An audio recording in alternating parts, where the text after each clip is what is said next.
Warning, the following video will contain spoilers for an episode of Miraculous Ladybug Season 2. If you want my recommendation, watch the episode I am watching before continuing on with this video. But if you don't care about spoilers, then just sit back and enjoy.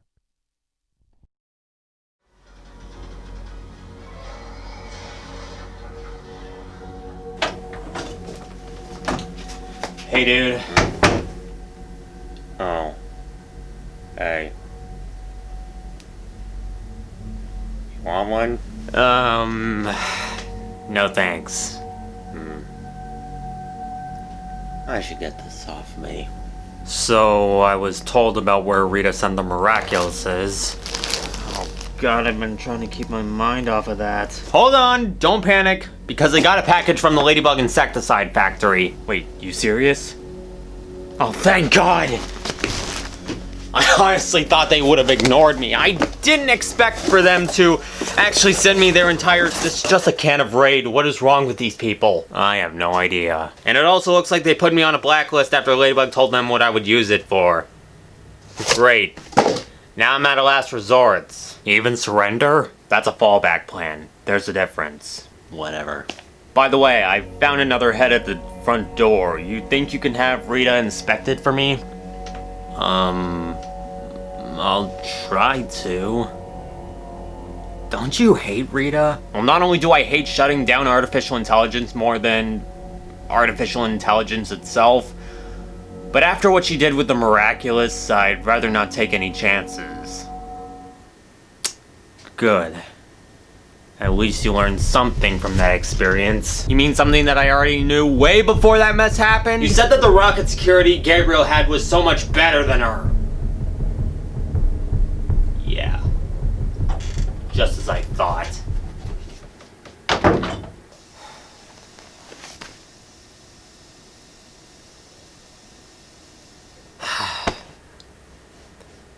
Cue title card.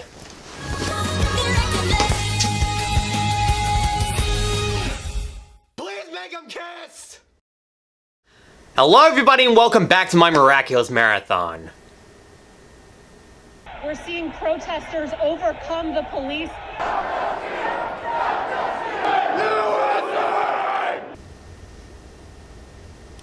Can I even say Happy New Year anymore when this is how it begins? Yeah, as you can imagine, I am disgusted by this act of terrorism.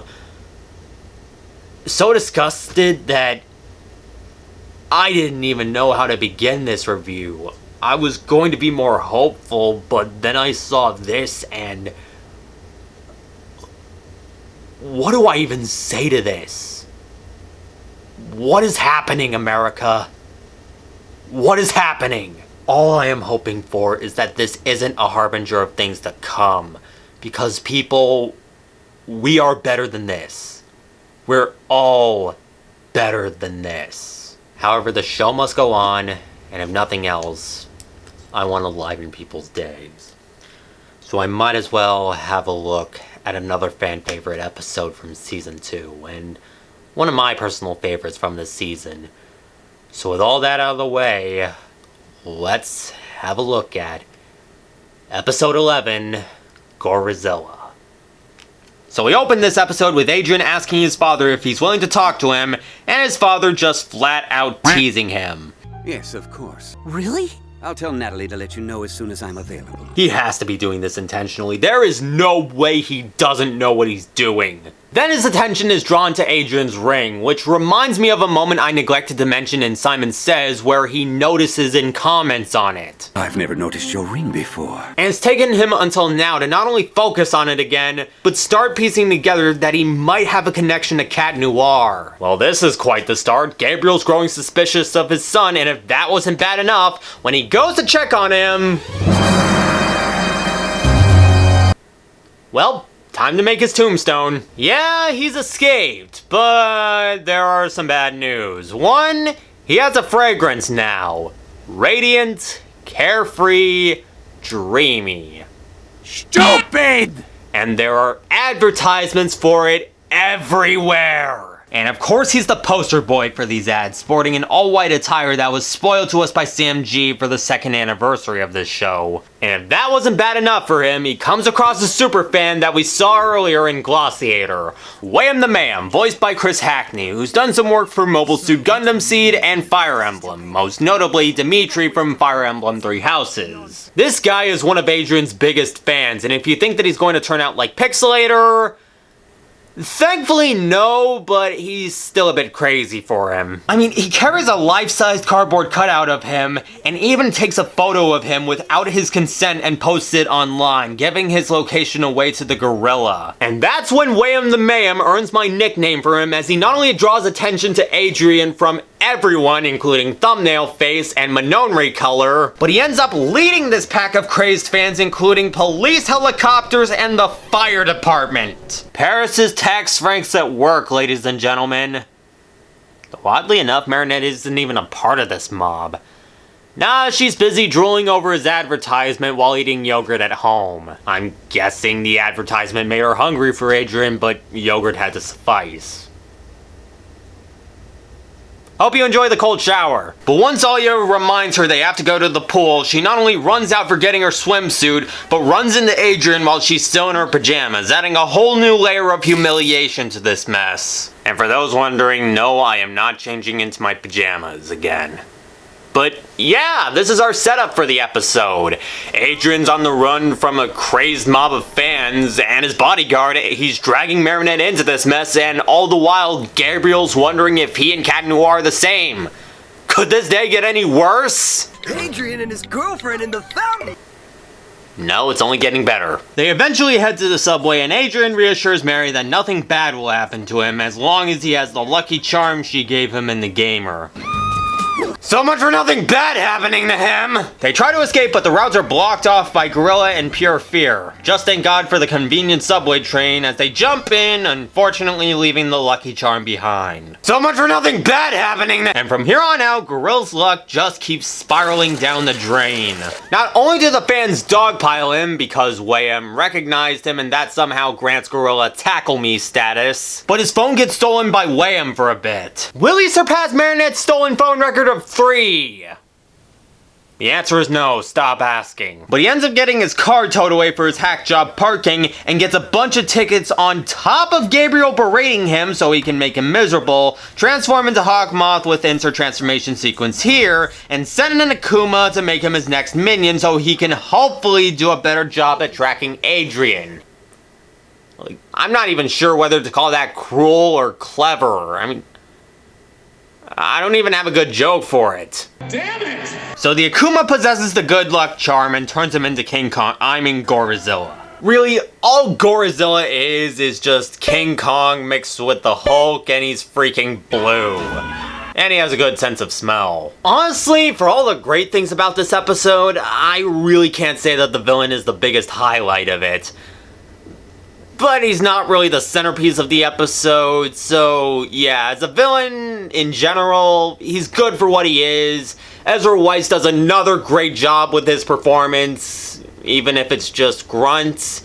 And you know what? It's at least worth seeing this after, well, the mess that happened in Gigant Titan. So with the villain out of the way, why did Adrian want to talk to Gabriel in the opening and end up escaping? Well, it has to do with a movie he wanted to watch. Solitude, the only film that we know of to feature Emily Agreste. It's not much of anything. We only see a trailer's worth of footage featuring Emily walking down the Seine River in the rain. So side note, Valerie Pierce did do a live-action extended remake of the film where she cosplayed as Emily Agreste, and I highly recommend it. It's pretty sweet. But not only has it never been shown in theaters before, but Gabriel has the only copy on DVD, and because of the emotional connection to Emily, he forbade his son from watching it. Still, at least he's able to share this moment with Marinette as the second time he's been to a movie with... You weren't allowed to go to the movies? With my bodyguard, Natalie, of course. This is the first time I've ever come to the movies with a friend. Yeah, this is probably the most baffling part about this episode. This is supposedly the first time that Adrian has seen a movie with a friend, even though Copycat ended with Nino inviting him over to the movies, and Ollie and Marinette joining, with Marinette celebrating that she gets to see the movie with her dream boy. Somebody actually brought this up to series creator Thomas Astruc on Twitter, and his response? Did you really think Gabriel would let his son go to the movies so easily? Way to completely wreck the happy ending of one of your own episodes, dude! Though, hey, at least it makes more sense than... Oh boy. As the film plays, Adrian takes off his helmet and this random person decides to completely forego theater etiquette just to let the people know where Adrian is. And so does everyone else! Screw the MPAA and other moviegoers, we need pics of Adrian! Then Gorozilla breaks the roof and grabs Adrian. So much for nothing bad! With the rest of his fans throwing stuff at him. You mess with one of us, you mess with all of us! Still, he takes Adrian, but Mayhem decides to go after him. I'd say he'd make a better superhero than the one that we have, but... on second thought, that probably won't be the case. Enter transformation sequence here, and Ladybug swings after Gorizilla, who makes it to the top of the Montparnasse Tower, the tallest skyscraper in France until it was surpassed by the Tour First in 2011. This is the tribute to King Kong we're getting in this episode, and it kinda helps that Adrian's a blonde model, and yeah. But instead of airplanes with guns, we get a ladybug that can't fly, and thank God for that. She fights Gorizilla for a bit and then uses her lucky charm. And what does she summon this time? A helicopter. Well, okay, to be fair on the creators, I don't think I could have come up with a better replacement for airplanes with guns. But the ape grabs her, Hawkmoth tells him to get the Miraculous, and Gorizilla... I have no idea what he's doing here. Is he trying to get the Miraculous but doesn't want to let go of Adrian? Or is he acting out some sort of weird fan fiction he read online? Please make him kiss! But Ladybug uses the helicopter to make him let go. She yo-yos his thumb, and after an awesome shot of her going through the tower, she frees Adrian and he jumps. And here's what's probably the best scene in the whole episode. Adrian's falling, Hawkmoth hopes he transforms to save himself. Adrian doesn't want to transform in front of everyone. He's waiting for Ladybug, who's in Gorizilla's grasp, and Mayhem's making me forget the time he took Gorilla's phone. Will Adrian transform or crash? Will Ladybug break free? Will Wayne's the Mayonnaise actually catch him?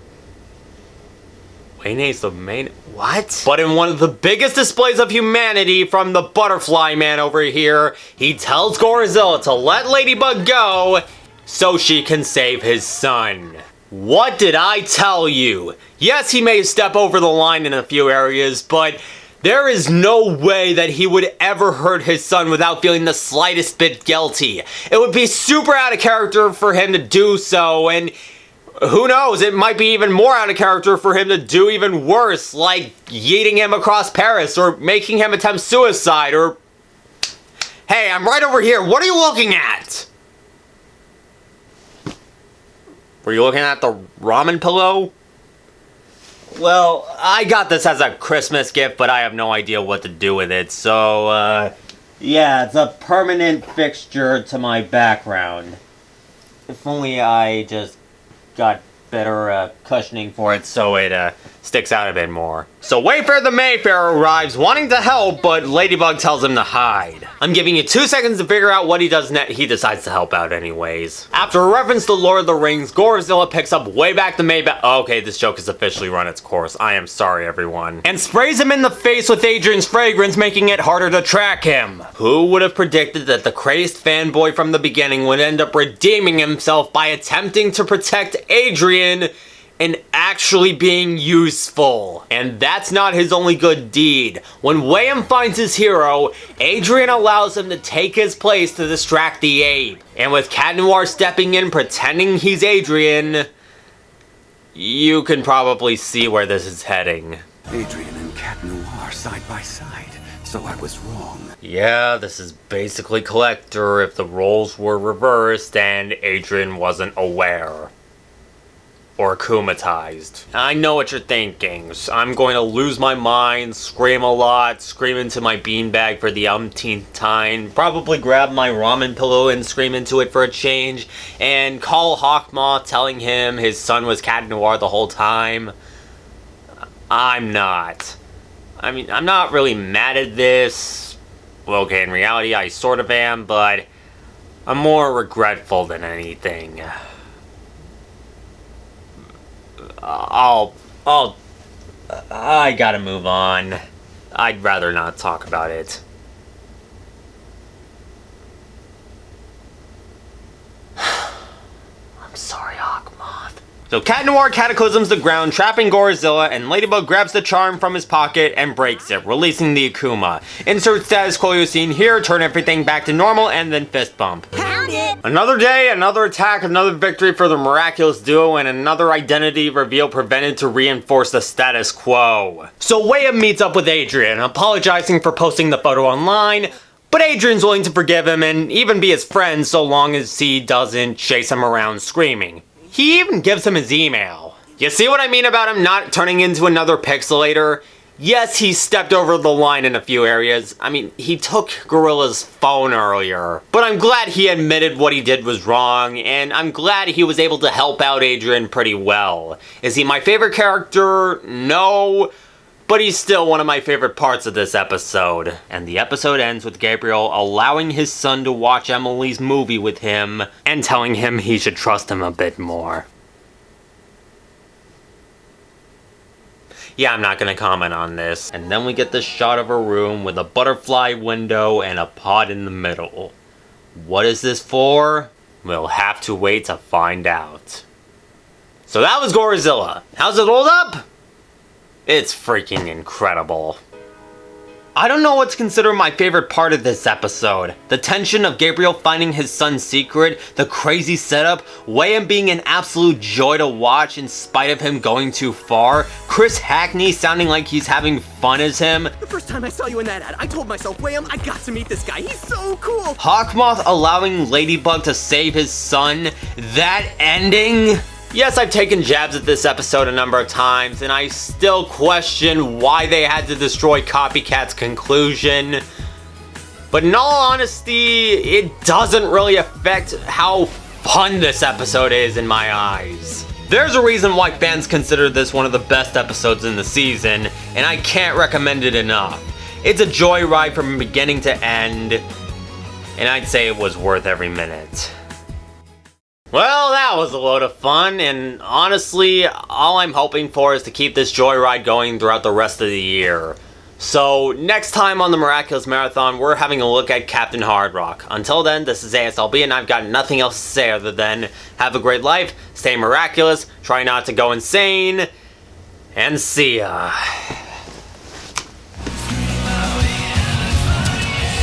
Hey, thanks for watching. If you like this, be sure to like, comment, subscribe, support me on Patreon, and check out my other social media for more ASLB. I will see you next time.